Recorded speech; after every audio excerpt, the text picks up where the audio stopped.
then you jerk it out. You just bought FIFA, and you said now you're all excited. I've just bought FIFA 96. What's going on, people? Hope you guys are doing well. I am Adam Mckola. He is Joseph Smith. We are part of Stretford, Paddock, and we are back to preview Manchester United against Chelsea. After Manchester United's victory over Paris Saint-Germain, we are feeling good right now, but the fixtures are coming thick and fast. They are very, very difficult fixtures on the horizon as well. Up next, Frank Lampard, Fat Frank at Old Trafford. How you doing, Joe? I'm doing well. Do you think Frank Lampard might be the thinnest man to ever be only known as fat and then their name? Because he's not fat, He used to be a little chubby. Do you think? On the chubsy side. If his body fat was ever over 20%, I'd be surprised. Now, I'm not one to speak. I mean, he could call me Skinny Mac. Yeah, exactly. If he wants to. Yeah, not Big Mac, like the opposite of that. Not Big Mac. Yeah. Calling me Big Mac would be like calling him Fat Frank now. Yeah, exactly. I think it's unfair to call him Fat Frank. I don't mind it. I think it's funny, and I think he can take it, so I don't mind it going on. But he really isn't fat at all, is it? Because he's not fat. Yeah, exactly. So it's like, if he was really fat. Compared to some of the managers in the Premier League as well, Steve Bruce is just Steve Bruce. I love Steve Bruce, but come on, he's bigger. Well, you want to call him Bouncy Brucey? It would be more apt than Fat Frank. But anyway, maybe he's just called Fat Frank. I've heard that's his He's got a bloated name. squad full of absolute bullshit players. Maybe that's what it is. Ooh, I've done you there, Frank. Good Lucky, mate. there. We will be speaking about their bloated squad later in the video. We will also be talking about Manchester United, giving our predicted 11s, giving our predicted scores. So get yours in the comments below. Make sure you're subscribing as well, joining all that jazz. First off, obviously, it's been a mixed start to the season so far. Are you scared that Paris Saint-Germain game is going to kind of send us into this a little bit complacent, or has that made you feel more confident? I'm not scared. Obviously, you still have concerns as a United fan, and what years ago you would think beating Newcastle in what looking back was actually a good performance. We were unfortunate to go down to a very lucky goal against Newcastle. It was a cross that went in well front of the near like it was just a shit goal that they scored. And other than the De Gea save from the header, they didn't really make many chances. We scored 4 goals. We had way more shots and chances than we normally do. We also missed a penalty in that game. The Newcastle match was actually a good performance. It was just hidden by the fact that we were drawing for a long time because of a lucky goal by Newcastle. And then obviously you follow that with the PSG, which is again their goal was an own goal. In the last 2 games, 8 goals have been scored, all by Manchester United. But in years gone by, or certainly under Ferguson, you would see those 2 performances, and the only thing that would come of those 2 performances is an upward trajectory. It'd be like great confidence. Let's move on. Let's push on from here. We started sluggishly, but here we go. I would like to think the same under Solskjaer. We've seen it more under Solskjaer, where we can turn good performances into strings of good performances, which we didn't really see under Van Gaal and we didn't really see under Mourinho as much. So I think in recent years, if we are ever going to use this as a platform to sort of push on and to take those performances and go, instead of going complacent, we go, right, let's have it now. I think that we're in a good position to do that, but I'm still not 100% certain. But I think we're definitely moving in the right direction. Players look fitter, players look sharper, players look like they're excited to play for Manchester United again, which against Palace, especially against Brighton in that first game, they really didn't look like that. So, and obviously Tottenham as well. So hopefully we can use that, and I'm more confident that this will be the start of something good rather than the start of complacency than I usually would be. But you can never be 100% at the minute, can you? If we can go on a run as well in the next couple of weeks, the fixtures are big. So, if we go through them winning most and drawing a few, like it will put us in good shape for the rest of the season. And it'll kind of, we've lost 2 out of our 4 league games. I know we've won our cup games and we've won in the Champions League, but the pressure's still on in the league because we've lost half of our fixtures. We've lost all of our home games. We can't lose a third or even drop points in a third. Like, this almost becomes a must-win because of the way the league campaign has gone already. Not for Ali or anything like that. I don't mean it in that sense. But in terms of if you were to drop points in your first 3 home games of the season, I think that's a pretty damning statement. And when you flip that on its head and say, well, Ollie's became the first manager to win 10 consecutive away games. That stat has snuck up out of nowhere, hasn't it? No one, I like it. Yeah, me too. Because now we're going to be going into the next one and everyone's going to be going, oh, can they make it 11? And it becomes a thing. Yeah, but at least it wasn't a thing when we went. Because I didn't see anywhere, if United beat PSG tonight, it will be the club's record away wins in a row. that's great that we're finally getting some stats. Like we've seen Ole with some of the runs that we've had where it's some of the best things that the club's ever done, some of those runs. And this is obviously, assuming that stat is correct, which I haven't looked into it myself, but I haven't seen anyone dispute it. Man United are currently on the longest run of away wins in a row that we've ever had. Competitively as well. Which is amazing. That's fantastic. We lost against Aston Villa in a friendly, and I know people might bring that up, but competitive fixtures. Yeah, proper matches. And that doesn't include the neutral venues in the Europa League. No, well, of course not. No. But we know what people are going to say. No.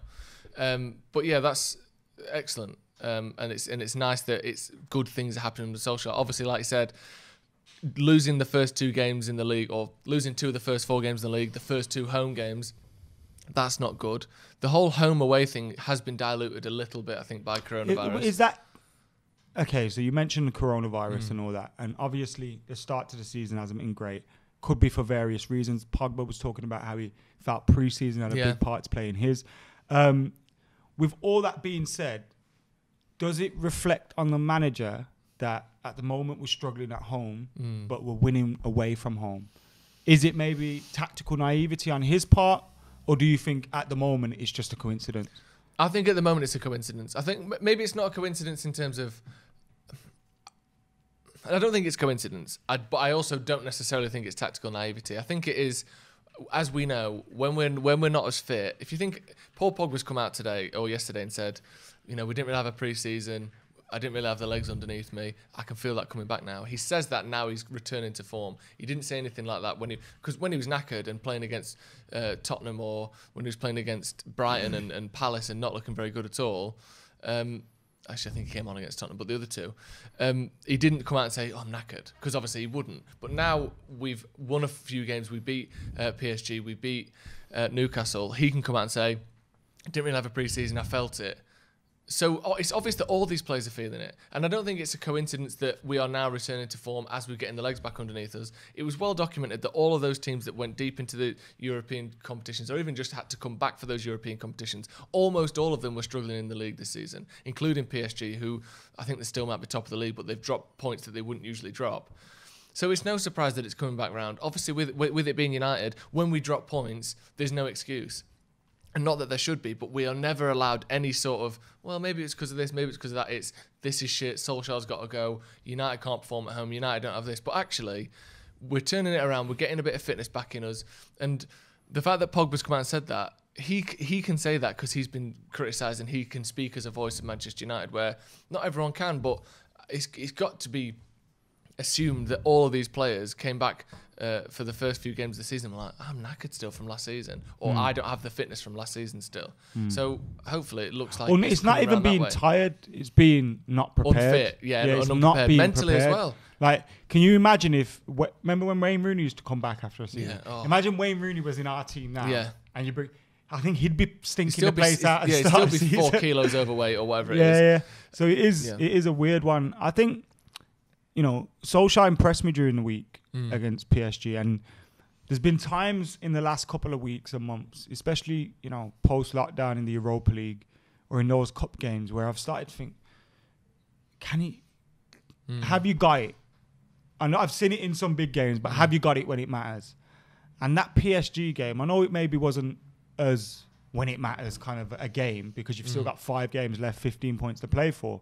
But actually, it was a huge game to win. It was. Because I think it kind of, if we can beat Leipzig and Istanbul in our next 2 games, we're comfy for the rest of the group. And it's PSG and Leipzig that are having to battle out for everything else.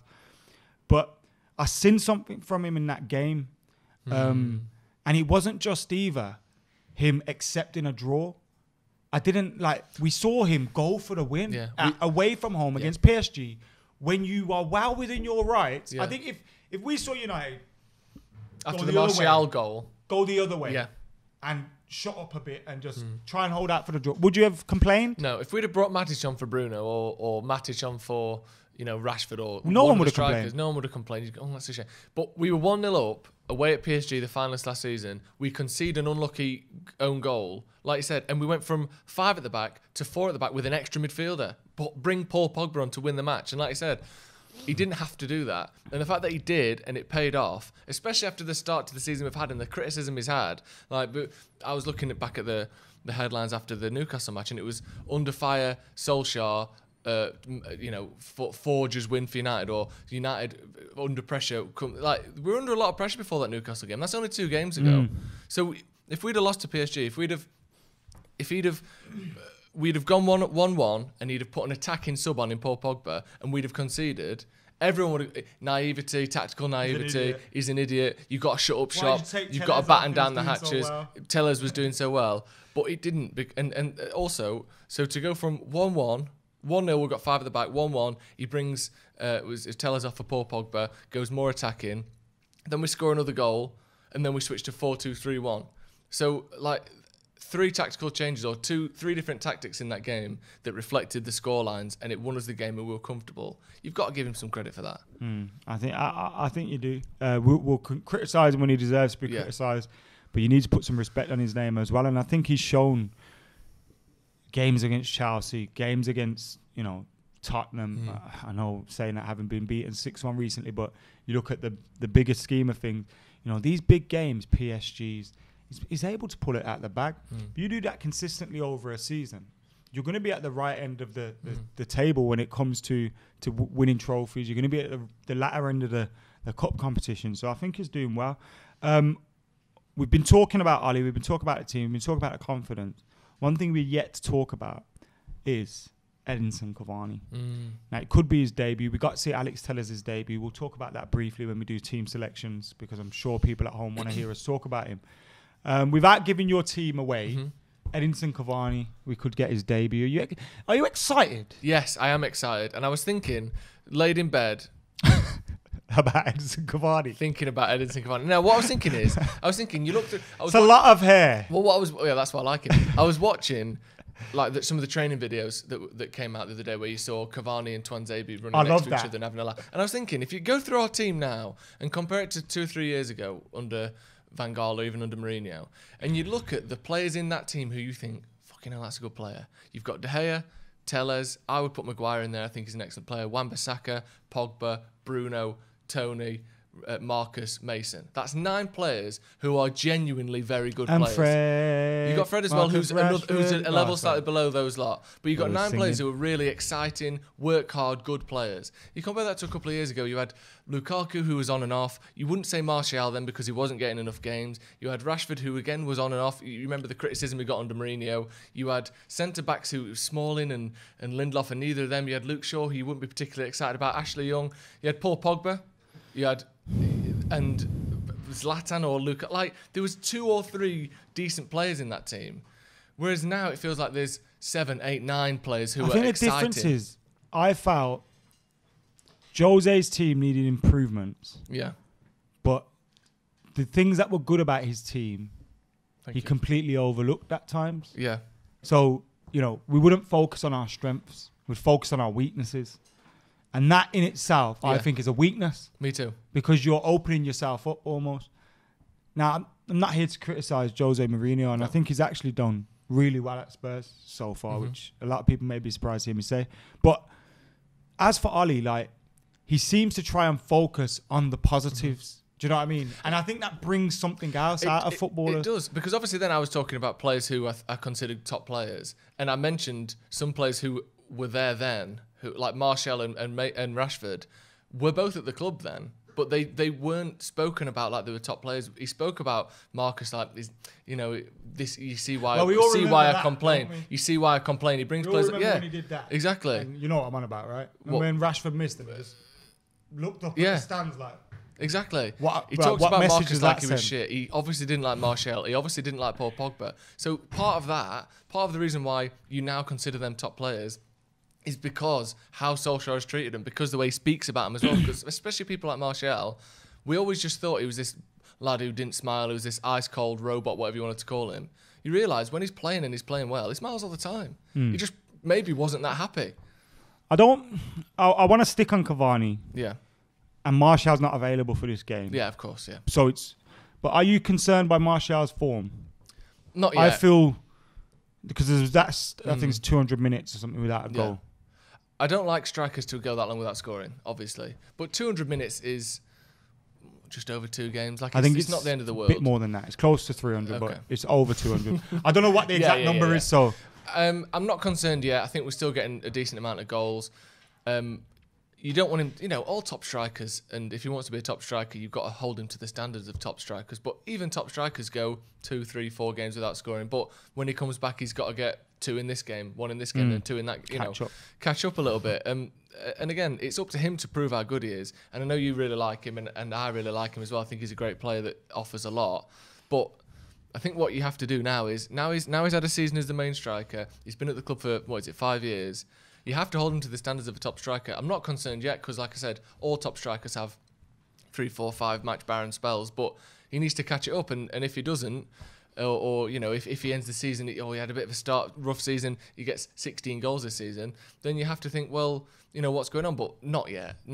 But I think he's earned the right, and I say it's the right, it's almost a negative, but you have to hold him to the standards of a top striker because that's what he's trying to be, and that's what he was last season. I think... With Rashford and Martial, and I include both of them in this because the narratives around them are often the same.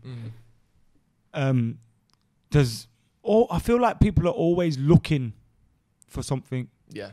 Like, I don't ever remember, Andy Cole coming back 5 games without scoring. Oh, he's fucking not a number 9. Like, I don't remember, having instances around that. Andy Cole and Dwight York scored around 26, 28 goals when we won the treble. Rashford and Martial got 23 last season. I thought it was a really good contribution from him. Their starts to this season haven't been great. Martial's has been upset by a lack of preseason and a lack of discipline from himself, because if he doesn't get sent off in that game, I think he's a bit fitter now. He's probably scoring goals. But I think there's been parts of his performance. He won the penalty against Spurs. He won the penalty against PSG. I think when you saw his all-round performance, I thought his performance was quite good. It was just getting into that final third, and I think it's becoming a thing for him now. I haven't scored, and you can tell there was one moment in the PSG game where he squared, I think it was Kazawa up, and he squared him up, and usually he's gone. Yeah. And he showed him the ball a little bit, and I think I need to get a goal now. And that's a difference between being a wide player and a striker is, and the main striker is, when you're a wide player and you have that barren spell, you can get away with it a little bit. It probably doesn't play on your mind as much.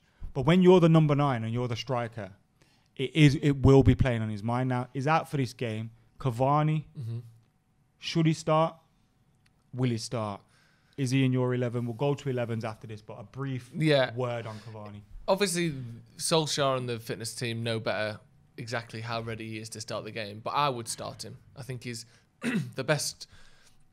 I mean, he's had the best career of any number 9 at our club. He's got more goals, I think, than the rest of the team put together. So if he's fit, you definitely start him. We know, Chelsea have conceded 3 goals twice this season, 2 3-3 draws. They've only had, I think, 1 clean sheet in the league this season. And someone like Edinson Cavani, I'm not saying that he's the player that he once was, but I think he's caused a lot of problems for them. And unless we want to play that sort of split strikers thing with maybe Dan James, or you play Mason up front, who we'll get to in a minute, maybe, because he's had his problems this week. It looks like he's been told off by United for general tardiness and general lack of discipline and stuff. I always thought that word was something It's else. A bit sus, isn't it? But yeah, he's you don't know whether he's going to even play because he's obviously been dropped for the last 2 matches. So for me, I think it's, if he's fit, he might not be fit, but if he's fit, I would start. Right, you mentioned shape there. Yeah. Bring up Joe's 11. Let's get into it. What's your shape? So we've got De Gea, Wan-Bissaka, Twanzebe staying in the picture. So you've gone back to a 4-2-3-1. 4-2-3-1. I don't necessarily think we need to give the front line of Chelsea the same respect we did PSG. Not to say that they couldn't beat us where PSG didn't beat us, but it's not Neymar and Mbappe, is it? We've got Werner and Mason Mount. I mean, come on. Not that they can't, again. You've put Tellez in there. I've got Tellez in there. Yeah, I've got Twanzebe, who has to keep his place. Lindelof. I put Tellez in because I think if we're playing Cavani, I want someone who can put the ball on Cavani's head. I think even an unfit Cavani can beat Tomori in the air, or can beat Zuma, or, I think we've got a player in Cavani that if you give him the deliveries, it might take him 2 or 3 chances, but he's going to score and he'll be there every single time. That's the thing. Sometimes with Martial and with top strikers, not to have a go at Martial, but this is something he's clearly been working on. We've seen Solskjaer say about him being a poacher. The thing with Cavani is he misses a lot of chances, but the great strikers get 5 or 6 chances a game because they're always in the right position. So he might miss 3, but he'll score 2, or he might miss 5, but he'll score 2.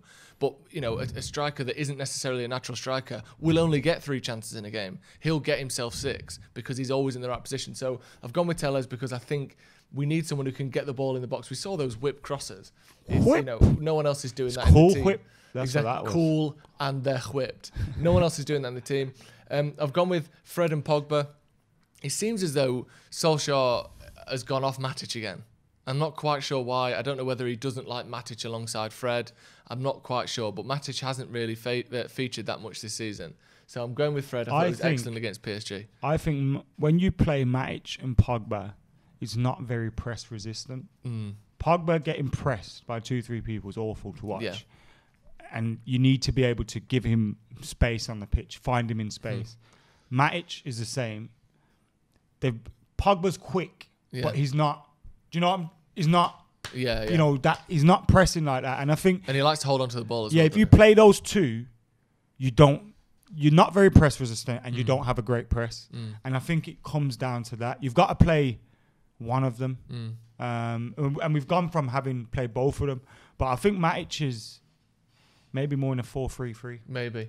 I've gone with Mason. Again, I don't know exactly what's gone on with him. I know that it seems as though United have basically said, you've got to book your ideas up, which part of me think, I'm 50-50 on this, where you think... Not publicly, they've not said no, that. No, but that's come out more strongly. These rumours have come out, and there were rumours over the weekend that he maybe stayed out and he was drinking, all that sort of thing. Again, we don't know exactly, but Sky Sports are reporting that United have had a word with him.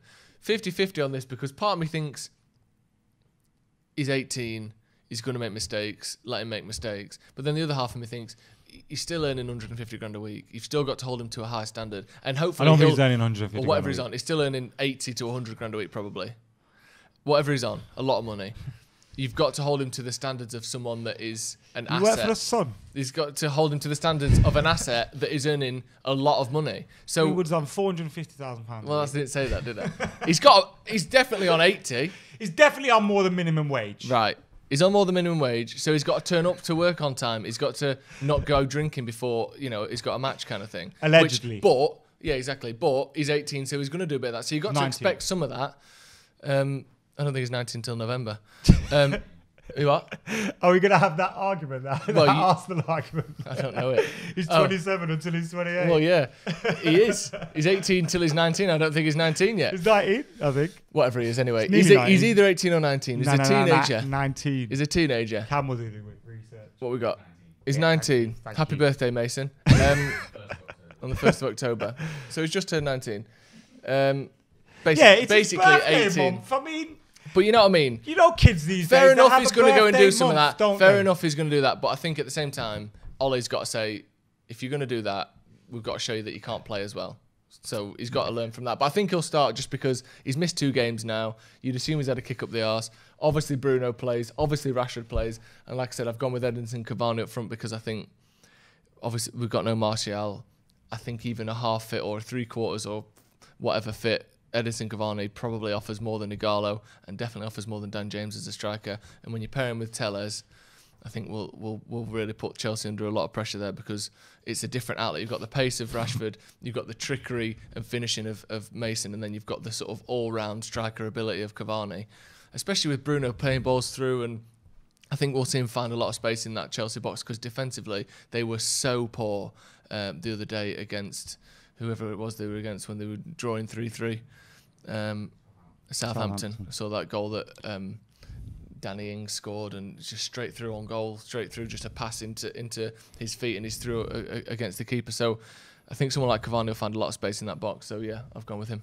We're two very similar teams in the sense that a bit shaky at the back, score lots of goals. So it could be an absolute goal fest on a weekend. My team, I've gone with David De Gea in goal, obviously. I think he's risen to the challenge from Dean Henderson an awful lot. And it's causing a bigger problem for Dean Henderson because he's probably not going to get any games now. Even cup matches. He's not getting Champions League matches, is he? Wan-Bissaka, and they want to get rid of the Capital One Cup. So when is he going to play? Wan-Bissaka, Tuanzebe. There's certain players here that maybe Ollie thought, I'm going to pick him against this game, but I'm not going to pick him in this game. But they've played so well that if you leave them out, you deserve slaps. Yeah. Innit? And Tuanzebe's one of them, is that what you're saying? Yeah, Tuanzebe's one of them. Wan-Bissaka, Tuanzebe, Maguire and Shaw. I've gone with. I think he's going to go back to the Shaw. Predicted, remember, not what you want to see. Yeah. Fred and Pogba in the midfield. Yeah. Again, I would have went with Matic and Pogba. Why have you gone with Fred over Matic then? Because of the press thing that I mentioned. Yeah. And also because Fred played so well. Same thing with the Tuanzebe almost. Same thing with the Tuanzebe. Bruno, obvious. Greenwood, Cavani, Rashford. And again, you look at that team. Obviously, I know you would have Fred there instead of Matic, but that front six is genuinely very good, isn't it? It's world class. It's close. Greenwood will be world class one day. Rashford is on that journey. Greenwood is a world class finisher, I think. Yeah. Rashford's on that journey. Yeah. Cavani maybe was a world class striker, journey. And Bruno's definitely world class. Yeah. You seen him in link with Real Madrid the other day? Oh, fuck off. How shit is it, right? He's Fernandes, and then when he actually... oh, no, he is good, isn't he? And now he's going to Real Madrid. You can't... Who was shit, by the way. Yeah, exactly. You either keep him, and he's shit, or as soon as he's good, he's getting linked with moves away. It's shit. United need to start winning trophies so that we're the destination again. I know we still are, but in the papers, they feel like we're an easy target to nick all of our players off I feel us. like... Easy stories. Bruno's... He's in this now. Yeah, me too. He's here now. You know what I mean? He's got 5 years left on his contract. He ain't going. If he's going to Real Madrid, it's 150 million. Was his recent child born here? Don't know. He's got a Manc child. Imagine. Do you know what I mean? Like, he's got no reason to leave now. No. His kids go down to school. Schools are here and all that. So, yeah. But on a serious note, I feel like he's someone that's here for the long term. Unless we get no Champions League football for like a couple seasons. I even think he'd stick around for a season in the Europa. Yeah. Like, that's how much I think Bruno's happy to be here. Me too. And he's been here what? 7 months? Can we not? Can we just 11 have months. a couple of years of enjoying a player? The thing with Paul Pogba is he came in, people said he wasn't living up to the expectation, so all of a sudden we're trying to sell him. He's unhappy. He wants to go. Real Madrid's coming in for him. Bruno comes in, he lives up to the expectation, so all of a sudden he's getting pinched off us. We can't have a good player without just them leaving, either because they're so shit they have to go or because they're so good that we can't keep hold of them. Let's just enjoy it and stop worrying about, oh, he's going to go here. Just stop writing stories. He's got 5 years left on his contract. He ain't going anywhere. It was a story in the Sun, by the way. Yeah, of course it was. But even so, people see it online. Oh, Bruno's... I've seen loads of stories of Real Madrid buying Rashford or Martial and Bruno or Greenwood and Bruno. You're like, they're not coming in and taking our two best players who are under very long-term contract. It's not happening. Martial's going nowhere. I'll hide his passport. Yeah, and he won't be able to get another one. I specifically put in Telles because I was putting in Cavani. Obviously, you've gone with Luke Shaw there. Do you think in the future, though, from what we saw from Telles, you said we were going to mention it before, his crossing ability is... So good. So good. Clearly the best we've got on the left-hand side. Maybe the best in the squad. Bruno puts a nice cross in from deep, but it's not the same. Do you think that in the future or down the line, either A, Martial is going to have to work on his heading and be more of a threat in the box? I don't think Martial needs to work on his heading. I think his heading ability is actually good, as we've seen in the Parc des Princes the other day. Yeah. What for the own goal? Seriously though, I feel like we've not really been set up to play like that. So how can we... It's not like we've seen 10 balls a game flying at him and he's not scored. No. Actually, when he gets headed opportunities, he'll go close or he'll score them. I think he's decent in the air, but I'm not... The thing I'm not certain it's like when Wan-Bissaka can he beat a man? That's the question. Can you be certain he's going to cross the ball? No, of course. We don't have any... Like, Dwight York and them, man, Andy Cole, Rue Van Nistelrooy, they know Beckham's looking for me. I'm on the shoulder now. Yeah. Once you have that option there, it'll bring a different side out of you. The question is as well, you look at Mane. And he's a strong boy. Mane and Firmino, who get loads of header goals for Liverpool. How many header goals do you think Mane would get in this United team? None. And a lot of them, But he's good in people there. imagine headed goals like you've got to jump You've in got the to beat air your and out man. like Ronaldo in Rome. Yeah. Sometimes like that.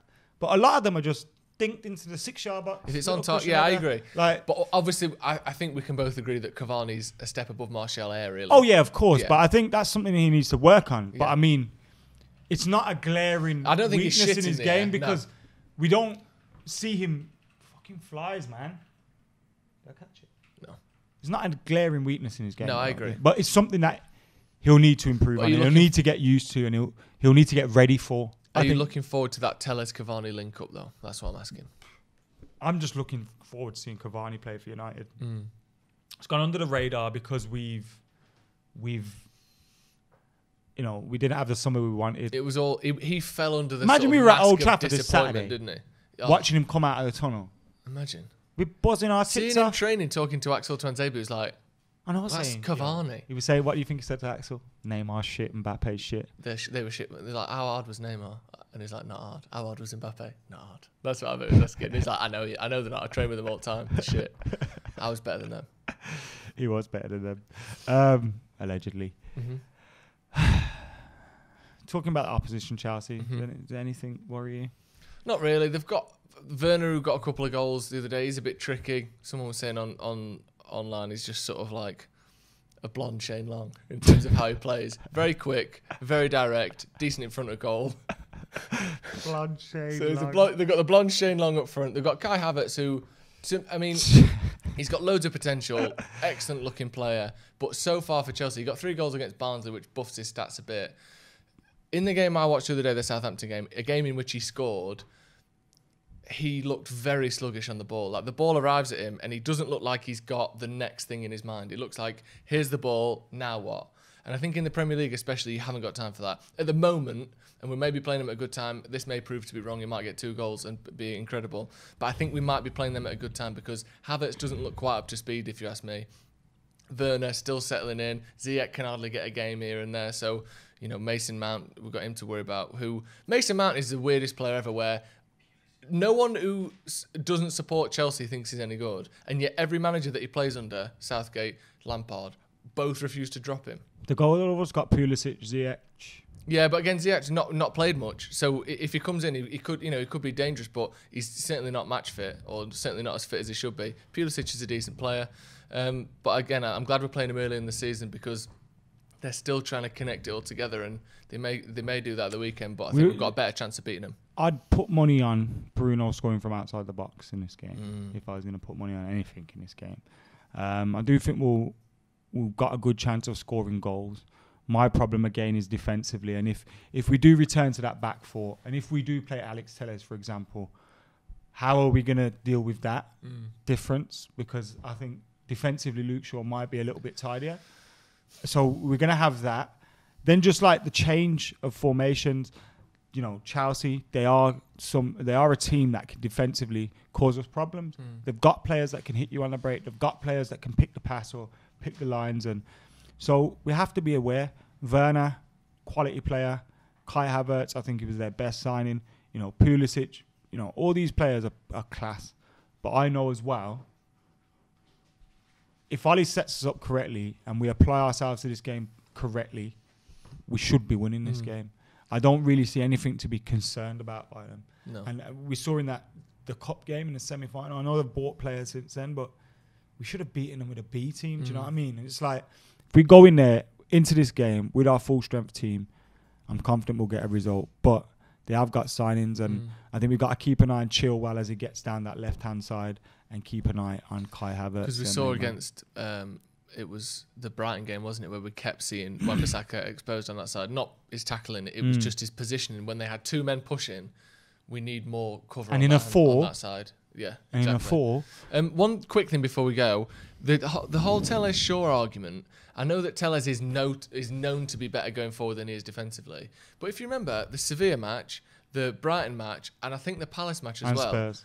And Spurs, the amount of times that the ball was either crossed from Shaw's side and he didn't get a block in, or it was crossed to his side and a man arriving at the back post scored. We saw, I think it was a Campos did it. We saw it in the Brighton game. the amount of times the balls are crossed in and our players just aren't getting to cross. Our fullbacks are allowing players to either come inside them or come outside of them and stick the ball in the back of the net. Like, I would assume, I don't think Telles can be any worse than that defensively. I know that sometimes positionally Luke Shaw doesn't get ahead as much, so maybe he can track back a bit better, but we've had some poor fullback performances this season, so that's one of the reasons I've gone with Telles. I don't think Luke Shaw is that good defensively. I think he's just more of a defensive player, if you know what I mean. Yeah, I hear what you're saying there, and I suppose you are right about the mistakes we have made. Joe, score prediction, please. I think it's going to be tough. I'm a little bit concerned about this home form, but I do think we should win, so I'm going to go 2-1. We said we were going to win against PSG. No? We did. I did anyway. I think I'm out for a 1-1 draw. I thought we both went 2-1. Did we? Yeah, fuck it, we better have done. I'm going to go 2-1 United. Another win would be really good. And also, here's another thing. If we win this game in hand, we go above them. 1 point behind Liverpool. We go, I think, above Chelsea. Like, I'm not saying that we're pushing for the title, but I'm saying if we win this game, this season isn't the disaster it seemed like it was 2 weeks ago. Are you saying there's a chance? Adam, there's a chance. There's a chance. What's your score prediction? 3-0. Fuck it. And we're going to win the league. Go for it. Guys, thank you for tuning in. This has been the Man United against Chelsea preview. We want you guys to get your predicted 11s, your score predictions in those comments below. Make sure you're keeping it locked to the channel as well. We've got loads more coming your way. Fan cams, reaction from the game. We've also got the watch along as well. Make sure you're joining us for that. Anything else you want to add, Joe? Fat Frank's getting slapped again, isn't he? Slap like a bee.